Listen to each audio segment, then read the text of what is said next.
সুন্দরবনের বাগেরহাট জেলার মোড়লগঞ্জ উপজেলার আমরবনিয়া ক্যাম্পের আওতায় একটি জায়গায় আগুন লেগেছে বলে আমরা প্রায় বিকাল 3টার দিকে প্রথম ডিটেকশন পাই।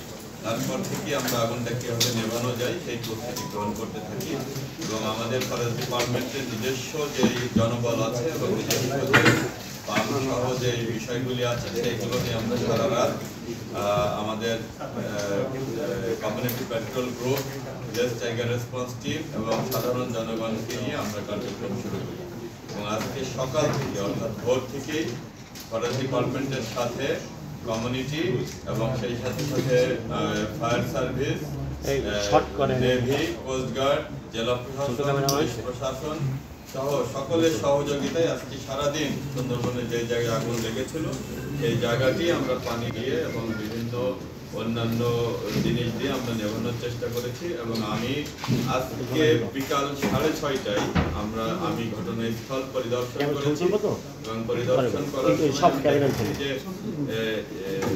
মাটির উপরে কোনো জায়গায় আগুন বর্তমানে দেখা যাচ্ছে না, কিন্তু মাটির নিচে হয়তো আগুন অনেক জায়গায় থেকে যেতে পারে সেই আশঙ্কা আমরা করছি, কারণ এখনো মনে হচ্ছে যে ওই জায়গাটি এখনো কিছুটা তাপ আছে, সেই আশঙ্কা আমাদের আছে।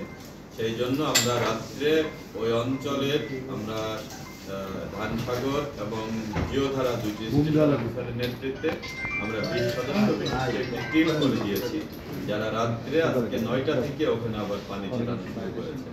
অর্থাৎ কোনো জায়গায় যদি মাটির নিচে, অর্থাৎ আপনারা জানেন যে এই অঞ্চলটি বিশেষ করে আমাদের ধানসাগর, আমরবনিয়া, জিওধারা অর্থাৎ মোড়লগঞ্জ এবং মংলার উপজেলার এই অঞ্চলটি প্রাকৃতিকভাবেই প্রায় 40-50 বছর ধরে উঁচু হয়ে গিয়েছে। অর্থাৎ আমাদের যে খালগুলো আছে, খালের যে নিয়মিত জোয়ার ভাটা হয়, জোয়ারের পানিটি এই ফরেস্ট ফ্লোরে ওঠে না।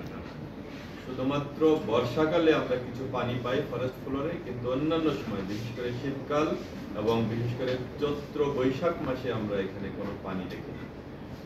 সুতরাং এই সময়েই প্রতি বছরেই পানি পাতা পড়ে পাতা পচে এখানে একটি হিউমাসের লেয়ার তৈরি হয়েছে, একটি জৈব পদার্থের একটি লেয়ার তৈরি হয়েছে, সেটি প্রায় 7-8 ইঞ্চি একটি লেয়ার। এই লেয়ারের মধ্যেই কিন্তু আগুনটি ধরে এবং এই লেয়ারটি দেখবেন যে তুষের মতো কাজ করে। উপরে মনে হয় যে কোনো ধরনের আগুন নেই, কিন্তু নিচেই দেখা যায় যে আগুন আছে। এই জন্য আমাদের কন্টিনিউয়াস আগুনটি ধরে কন্টিনিউয়াস মনিটরিংটি আমাদের করতে হয়। আমি 7:30 পর্যন্ত আমি ওখানে অবস্থান করেছি এবং দেখেছি যে মাটির উপরে কোনো আগুন গাছে কোনো আমাদের আশঙ্কা আছে হয়তো মাটির নিচে হয়তো আগুনটি থেকে যেতে পারে। এই জন্য আমরা এসব বিষয় নিয়ে যে কমিউনিটি এদেরকে সাথে নিয়ে আমরা অবজারভেশন টিম একটি করে দিয়েছি এবং রাত 9টা থেকে আবার ওখানে পানি ছেটানো শুরু হয়েছে যাতে কোনো ধরনের আগুনটি স্প্রেড না হয়। আমরা কালকে সকাল থেকে আবার আমাদের ফায়ার সার্ভিস এবং অন্যান্য যে বাহিনীগুলো কাজ করছে, আমাদের নৌবাহিনী, আমাদের কোস্টগার্ড, আপনারা জানেন যে বিমান বাহিনীও আজকে এটার সাথে যুক্ত হয়েছে। কালকেও আমরা আশা করছি যে সকল সংস্থা ফরেস্ট ডিপার্টমেন্টের সাথে আগুনটি একেবারেই নিভে যাওয়ার জন্য সহায়তা করবে।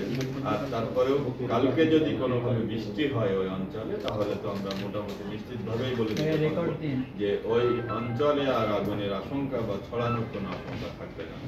তবে জায়গাটি যেটি আমি দেখেছি, আমি প্রায় 1 ঘন্টায় বিস্তীর্ণ জায়গায় আমি হেঁটেছি, সেখানে আমার কাছে মনে হয়েছে যে 4 থেকে 5 একর জায়গা হয়তো আগুনের দ্বারা ক্ষতিগ্রস্ত হয়েছে। ওই অঞ্চলে যে গাছের বিস্তীর্ণ, আপনারা হয়তো অনেকেই ওই অঞ্চলটি ভিজিট করেছেন, আপনারা ওখানে দেখেছেন যে বলা ছাড়া, অর্থাৎ বলা যে ধরনের ক্রিপার্স আছে সেটি ছাড়া খুব বড় বেশি গাছ নেই, কিছু সুন্দরী গাছ আছে, কিন্তু এখনো পর্যন্ত আমরা ফায়ারের ক্ষেত্রে ক্রাউন ফায়ার যেটি বলি, অর্থাৎ গাছের আগার দিকে আগুন চলে যাওয়া, সেটি এখনো পর্যন্ত যায়নি। শুধুমাত্র গ্রাউন্ড ফায়ারই আছে, অর্থাৎ ক্রিপিং হয়ে যাচ্ছে আগুন গ্রাউন্ড থেকে এক জায়গায় শুকনো লতা এবং হিউমাসের মাধ্যমে ছড়ানোটা আমরা আজকে সারাদিন হয়েছে এটি, কিন্তু সেটিও এখন আমরা কন্টেন্ট করা বলে একটা, যে আগুন যাতে স্প্রেড না হয় সেই জন্য আমরা প্রায় 5 একর জায়গায় আমরা গতকাল রাত্রে এটা কমপ্লিট করেছি। 5 একর জায়গায় আমরা ফায়ার লাইন কেটে আমরা সম্পূর্ণ করেছি, যাতে হিউমাস যেটি আছে, হিউমাস এক পাশ থেকে আরেক পাশের মধ্যে একটু দূরত্ব তৈরি হয়, আগুনটি যাতে ছড়িয়ে যেতে না পারে মাটির মাধ্যমে। সুতরাং ওই ফায়ার লাইন করেছি এবং আজকে সকালেই যে ফায়ার লাইন 5 একর জায়গায় করা হয়েছে, এই 5 একর জায়গাকেই আমরা টোটাল পানি দিয়ে আমরা ভিজিয়ে দিয়েছি এবং ওই লাইনের মধ্যে ওইটি হয়তো 9 ইঞ্চি ডেপথ করা হয়েছে। সুতরাং ওই 9 ইঞ্চি পানি দিয়ে আমরা পুরো ভিজিয়ে দিয়েছি, যাতে আগুন কোনোভাবেই ওই 5 একর জায়গার বাইরে যেতে না পারে। আমরা আজকে সারা রাত এই কার্যক্রমগুলো করার পরে কালকে সকালে আমরা আবার অবজারভেশনে রাখবো এবং আমরা, আপনারা জানেন যে সুন্দরবনে আমরা এখন ড্রোনের মনিটরিং এর আওতায় নিয়ে এসেছি। আমরা ওখানে ড্রোন টিমকে পাঠিয়ে দিয়েছি। কালকে সকাল থেকে ড্রোন টিম উপর থেকে লো ফ্লাইটে ড্রোন দিয়ে পুরো ওই 5 একরের এরিয়া বা আশেপাশের এরিয়া কোথাও কোনো ধরনের ধোঁয়া আছে কিনা সেই জায়গাগুলো তারা মনিটরিং করবে।